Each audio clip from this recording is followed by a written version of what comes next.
Hello, and welcome to this episode of A Cancer Conversation with the Georgia Cancer Center at the Medical College of Georgia at Augusta University. I am Chris Curry, your host for this podcast series. I work here at the Georgia Cancer Center as the Communications and Marketing Manager.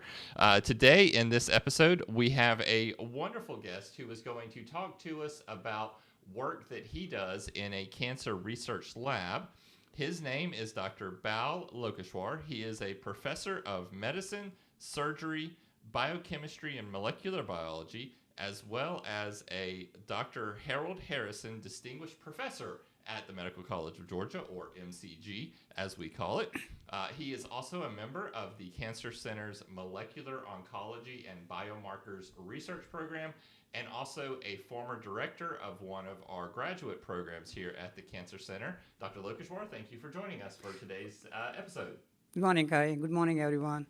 So let's start off. We are so excited to have you join us for this discussion. At the Cancer Center, you know, we usually do a lot on clinical and patient care on this podcast series, but we have interviewed Dr. Balveen Kaur about some of the laboratory science and everything. So we're super excited to have you join us today to talk a little bit more about research and what it's like to work in a research lab. Thank you. Well, I'm a nerd. I have been interested in science for a long time, since I'm in high school. And it all started when I won a scholarship. It's called the National Science Talent Scholarship, which was in India. Okay. I grew up in southern India, Okay. in a town which is on the coastline of Arabian Sea. Okay. And I won the scholarship in biology. So I was invited to attend a very prestigious college.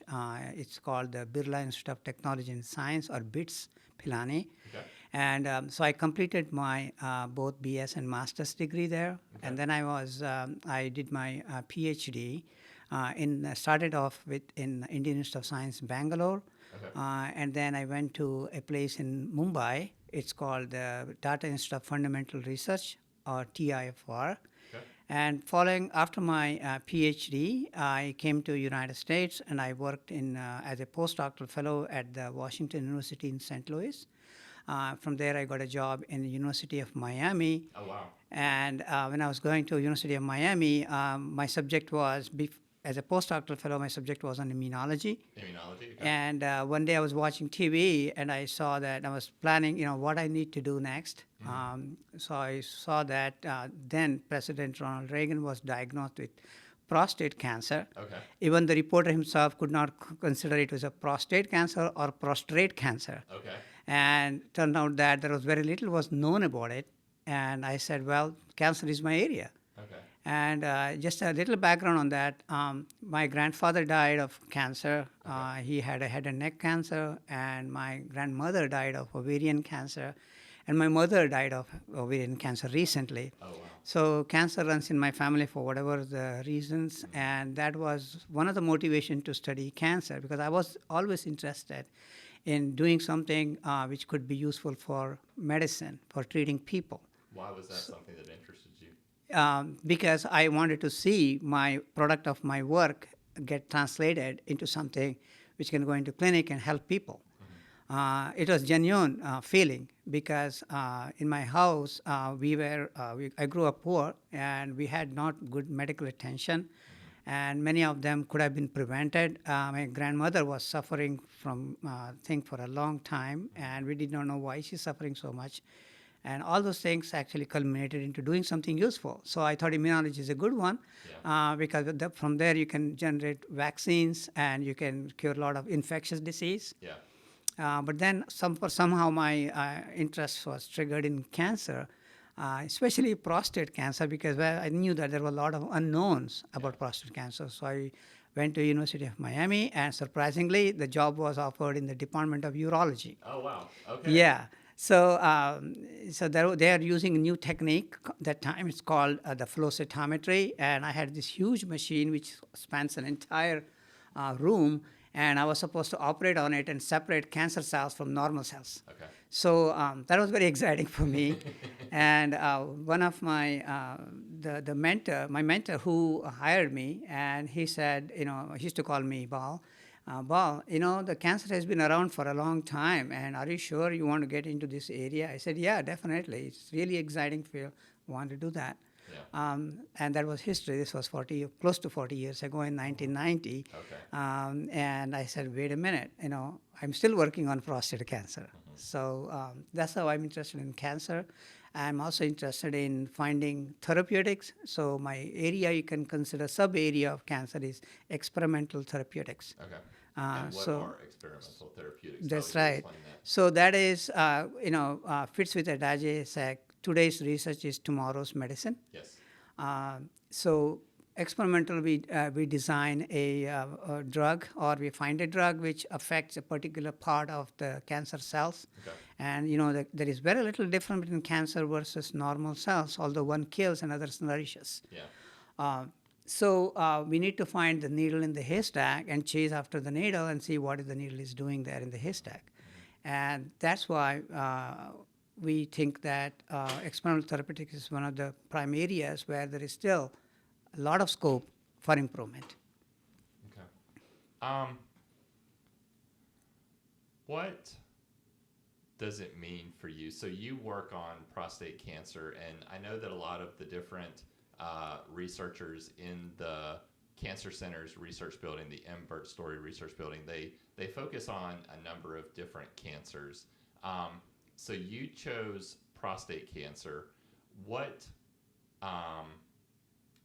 sort of developments have you seen during that almost 40 years in your career? Because we've talked about in past episodes about all of the changes and the advances in cancer care. What have you seen in terms of prostate cancer during your time? Good question. There's something to remember that, as I said, late President Ronald Reagan was diagnosed with prostate cancer. There was hardly anyone knew much about prostate cancer. As one of the famous prostate cancer researchers to say, there are so few prostate cancer researchers that I can count with my fingers. Oh, wow. And so what happened was there was a revolution just when I joined to start doing research on prostate cancer. There was a marker which was isolated for diagnosing prostate cancer called PSA, or prostate-specific antigen. And PSA test is standard even now for people who are over 50 and prostate cancer. Suddenly, it turns out that so many people were diagnosed with prostate cancer based on their PSA. The PSA level goes up in cancer, and it remains very low in most of us, luckily. Yes. And this was a very easy diagnosis. As like many other disease, cancer is very important to diagnose early. If I diagnose the disease early, it can be curable. So when I started, there was only very unpleasant test for prostate cancer. It's called the digital rectal exam, and a lot of people were hesitant to go. Yes. And so it was not diagnosed very well. So by the time it's diagnosed, people had very bad symptoms. So at the time of diagnosis in 1990, the survival rate, less than 50% after 5 years. Oh, wow. To give you a measure of progress in prostate cancer, now the survival rate after 10 years is still 90%. Oh, wow. So that's a significant progress. I know it was that high. Yeah, but we still have a lot of unknowns.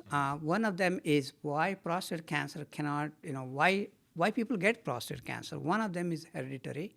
Okay. Either one of their mother or father or uncle or someone related to had prostate or breast cancer in women. Okay.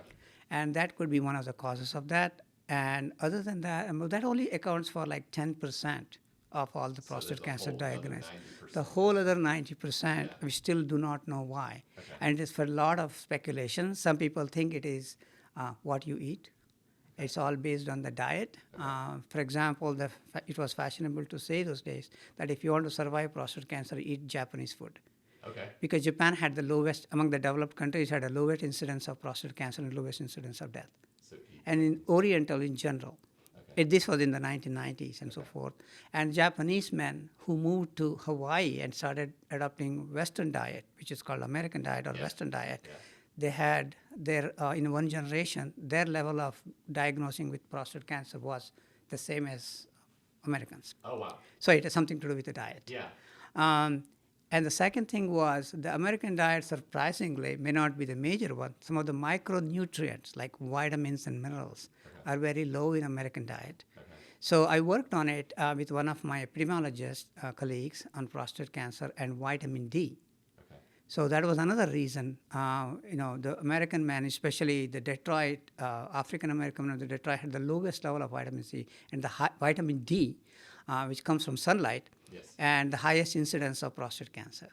So this turned out to be something called vitamin D hypothesis, and found out that American diet is very poor in vitamin D, whereas Japanese diet, since they eat fish, and also Nordic people, they have a very high level of vitamin D, can get a lot of vitamin D from the seafood. And that could be one of the reasons why the Japanese men have lower risk in Japan. But thanks to the spread of Western diet everywhere, now it is getting equalized all around the world. And like many other diseases, but that is something a mystery at that time. So I worked on vitamin D for some time and showed that prostate compared to it's a very obscure organ, and it had a knack of converting and making its own vitamin D if it's deficient, but cancer cells are not. So that was the reason why they had missed a critical enzyme in cancer, and that was they're not unable to do that. So there was no break for the cells to grow. Vitamin D in the hormonal form of it, it's called 1,25-dihydroxyvitamin D3 or calcitriol. It actually reduces the growth rate, and that was absent in prostate cancer cells, whereas prostate tissue had it. So this was one of the mysteries, why they lose and so forth. And so I think it still provides a lot of excitement in prostate cancer, because the second thing is about prostate cancer is that it is a hormonally driven cancer. Hormonally driven. Yes. So we are responsible. What myelin is the same thing which causes prostate cancer, which is probably well known now as androgen receptor or testosterone. But the cells themselves are chameleons. They can change the level of this hormone receptor called androgen receptor. And it can be very sensitive, in a sense, very little amount of it. People, they used to do something called a chemical castration and suppressing the androgen production in the body, but still the cancers can progress and so forth. So now we have a whole slew of new set of drugs to control various forms of androgen receptor signaling. And as a result, we have a good control of prostate cancer, and that's one of the reasons why the prostate cancer survivors live for a long time. Yeah, you said 90% after 5 years, or 10 years. 10 years. Wow, that's awesome. So a lot of people know what it's like to go to their primary care doctor, their family doctor, whatnot. But not everybody understands what it's like to work in a research lab. And when we've done tours here at the Cancer Center, walking them through the Embert Story Research Building, it's always very fascinating to watch their eyes light up and they're looking at all the equipment and all the teams. So talk to me a little bit about what it's like to work in a cancer research lab, because you've been doing it for a number of years now. What is a typical day for Dr. Bal Lokeshwar look like? Well, Dr. Bal Lokeshwar has grown old. He spent much less time in the laboratory now as compared to when I used to be the thing, but I still spend a lot of time in the lab and in the office working on the work which is done by my colleagues in my lab, and I'm grateful for a lot of colleagues who are still working with me and people who have worked before with me. And we have a ton of data. We generate data on the areas in which we work. But one should remember that laboratory work is 90% perspiration and 99% perspiration, 1% inspiration. Yeah. Although we peer into a lot of lighted material, as you see, and we work in the dark, we work in the animal house and so forth, a lot of time it is pure drudgery and teasing out the small details of the experiment and where we go wrong, why we didn't get the results we get and so forth. So every morning I discuss my areas, what I'm interested in knowing today with my colleagues, and they start working on it, and I, once in a while I check with them and then assist them if they get stuck with something. Yeah. And sometime in the late afternoon, I go back and check with them again, whether they had any issue, whether they have any data to analyze and so forth. Yeah. So I come back and think about what I do next day, write it down, So and it's a then day-to-day yeah, it's set a of day-to-day. situations. I work in the cancer center ever since I moved here. Since I don't have my son, who's already gone on to college, and now he's in a going to be a urologist of Oh, all wow. things. Okay. He's a resident in Yale University, Okay. Yale Medical Center. Awesome. And he always constantly nudges me, saying that, Daddy, I work 80 hours a day, 80 hours a week, and what are you doing at home? So we stay there, and we stay, both myself and my wife, and my wonderful wife, she's the chair of the Department of Biochemistry, and she works on some aspect of prostate and other urogenital cancers. Okay. So we go home around 7:30 to 8 o'clock, and then we work 6 days a week in the lab or office, and one day at home, and we work on the computer at home. Yeah. So that's Yeah. a typical day of Dr. Lokeshwar. Okay. Talk to me about this new grant, because obviously one of the things that you're doing in the office is and during your when you're on the computer is working on grants, because a lot of the money that fuels research comes from grants. Cancer research is no different. So you got a grant recently from the Department of Defense, and it's August when we're recording this, and the grant actually activated at the start of August. So talk to me about this grant that you got from the Department of Defense. Sure.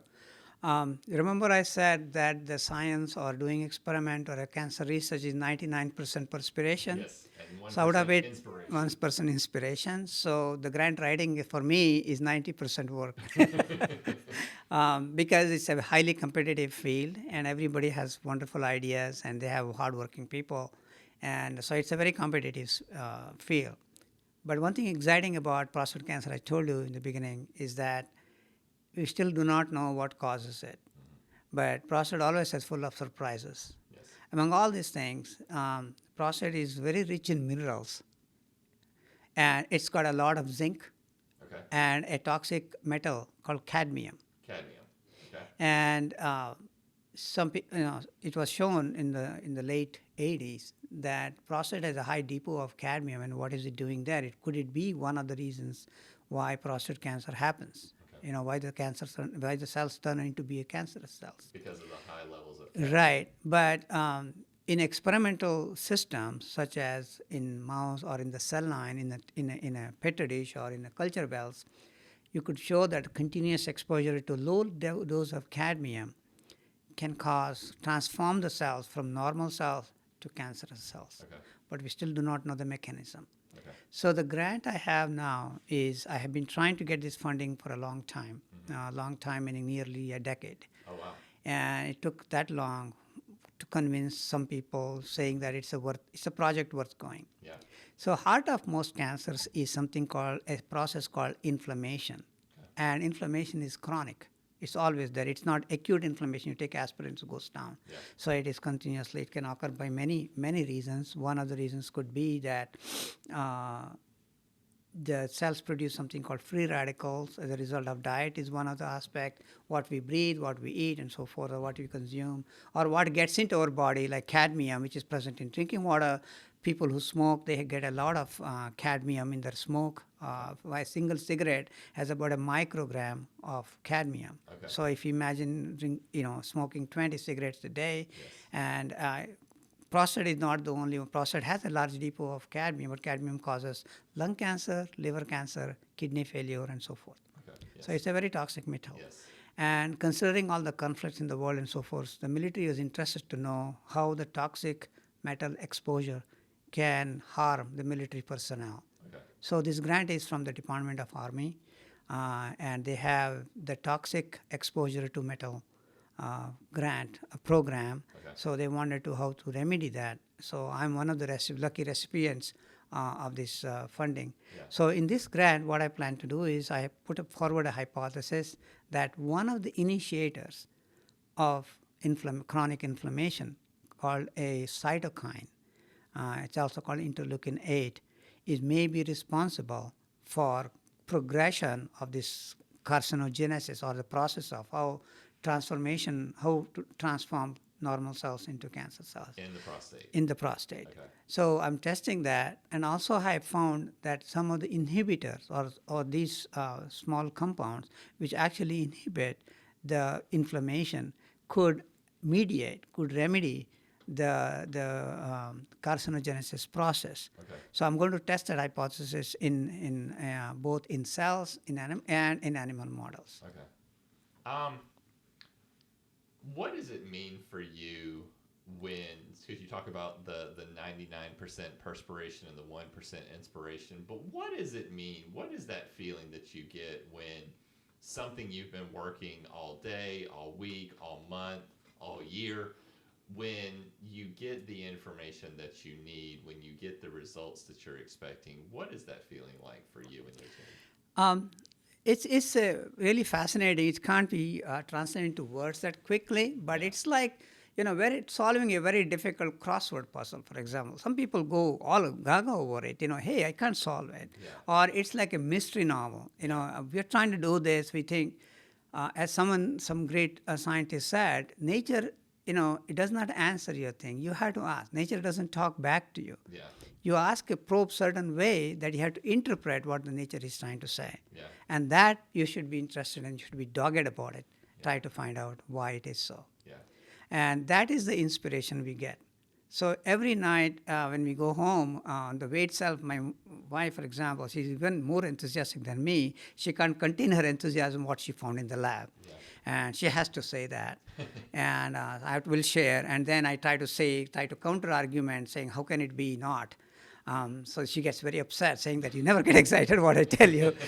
I said, no, we have to have a counter argument about that. Yeah. So that keeps us alive. That keeps us always inspired. That keeps us always think about something. Yeah. And so that's the inspiration for us to do that. And when we solved that puzzle, we said, wow. And it could be very minor for most other people on the street. Yeah. But for us, it could be a greatest thing. Yeah. So that is the one which keeps us alive. As I said, we all nerds. We don't know what excites. Nobody can understand what excites a nerd. Why he or she goes into forest and try to look for a strange worm or a strange mushroom. Yeah. So that's how it is. Okay. So you talk about working with a research team, and one of the things that we have at Augusta University are a number of graduate programs, including molecular medicine and some other graduate programs in research. So talk about your interest, because you were a former co-director. Talk about your interest and your passion for training the next generation of scientists, because there's always, you talk about today's discoveries, tomorrow's medicines, there's always tomorrow. So there's always the need to train future cancer researchers. What is that like for you? Well, that's a secret a lot of people don't tell you. The scientists like to clone themselves. So we are looking to try to clone our ideas, clone ourselves to see how other people can continue what we are doing. And some people are extremely successful at it, and some people are not so successful at it. As a graduate student, as a coordinator for the graduate program, we try to find students who are really fascinated about science first, and then cancer at the second. So a lot of people actually write to us saying that we want to work in your lab, or want to work in so-and-so's lab, and so forth. So we want to, when you are trying to interview them and try to get an idea of that, we look for it. And we have been quite successful in getting quite a few good students, and they move on to either go to become another cancer researchers, or they do other research, or they help go into join industry and help develop new drugs and so forth. Mm-hmm. So several of the cancer research people who did in our department, in our cancer center, have gone into large pharmaceutical companies. Like recently, one of them, Dr. Pandya, who was Dr. Mivechi's student. Mm-hmm. And he came after going through rotations in all other labs and says, well, I still want to do research. I want to do cancer. I want to become a pharmacologist. So he got a job now. He's working for AstraZeneca. Another day I asked him, what is he working on? He says, well, we are trying to develop trying to test some drug on prostate cancer. I said, wow. Okay. So immunotherapy drug. Yeah. So he's continuing to do this kind of stuff. So, there are similarly other people. and they have gone into, many of them have gone industry, some of them have gone into thing. My own students, two of them are still in academics, and one of them is in University of North Carolina at Chapel Hill. And she works on immunological aspects of cancer. And another person she works for biochemicals, pharmaceuticals. And so the other person went to NIH. So we like to see people who continue to pursue science and also educate younger people and so forth. Yeah. So that's what we looked into. Because it's really never too early to develop that passion in science. I mean, No. elementary school, middle school, high school, even before you get to college. Other day recently I got like 2-3 applications from high school students, 11th grade, from just across the street. Oh, wow. Saying that I have done in the 2 summers, I spent, university, I went to Vanderbilt and did a summer program there. I went to some other place and did a program that I want to do on genomics. Do you have any person whom you recommend to do research? And I suggested her to several other people, and I think she's going to come and work. She's in 11th grade. 11th grade. Yeah, and her CV, her curriculum looks like she's already finished her college. And, this is amazing. That people are interested, contrary to what people think. Young people are very much interested in science, and they're a lot more informed than what we are. We are just come as a blue-eyed people. We don't know what to do. And here, they're already informed, and they can look up very quickly. Previously, when somebody comes to my lab, I used to give them a written recipe or a typed recipe and saying how to do this. Now, they don't ask me for anything. I just tell them, do this. They do it because they go to Google and look at all the references and do it themselves. So they're smarter. Yeah. And that's what we want in the younger people, right? Yeah. We talk about how technology and social media and the internet and whatnot have changed our lives over the last, since the early 90s when the internet really became a thing. But it really gives young people access to so much information, both true and false. We won't get into that, but it gives them access to so much information that it helps them even in middle school and high school and 11th grade develop and understand what they're doing and what they want to do for a career. Yeah, it's good. We are able to clone faster. That's good. Which is good. This is progress. Yeah. One of the things I wanted to say is that it's my message to the world. After working on, as I was saying, I started off saying that I was interested in vitamin D and diet and so forth. So that's actually in prostate cancer is something word should go out saying that healthy diet can make a huge difference in not getting the prostate cancer in the first place. That is, as you said, it's an unknown, largely unknown. But what we can prevent it from progressing, prostate cancer is a very slow-growing disease. You can contain it. Even now, the large number of people, they die with prostate cancer than die of prostate cancer. So typically, like 500,000 people, 3 million people around the world get prostate cancer, and a very small fraction of that people die, unlike lung and other cancers. So there is a lot of effort to go into prevention. And my main area is also prevention of prostate cancer. And diet and exercise can play a great role in preventing prostate cancer progression or any cancer progression, both of the breast cancer as well. We found that the regular exercise actually delay the progression of breast cancer, colorectal cancer, lung cancer, and so forth. So healthy lifestyle is very important. And one should keep in mind that cancer is still a major killer. This is 52 years after President Nixon declared a war on cancer. The war is still going on. It's not over yet. So we can do our own contribution by keeping ourselves healthy and devoid of bad habits like smoking and drinking. Why is diet so interesting to you as a prevention strategy? Because why is that something that you're so passionate about?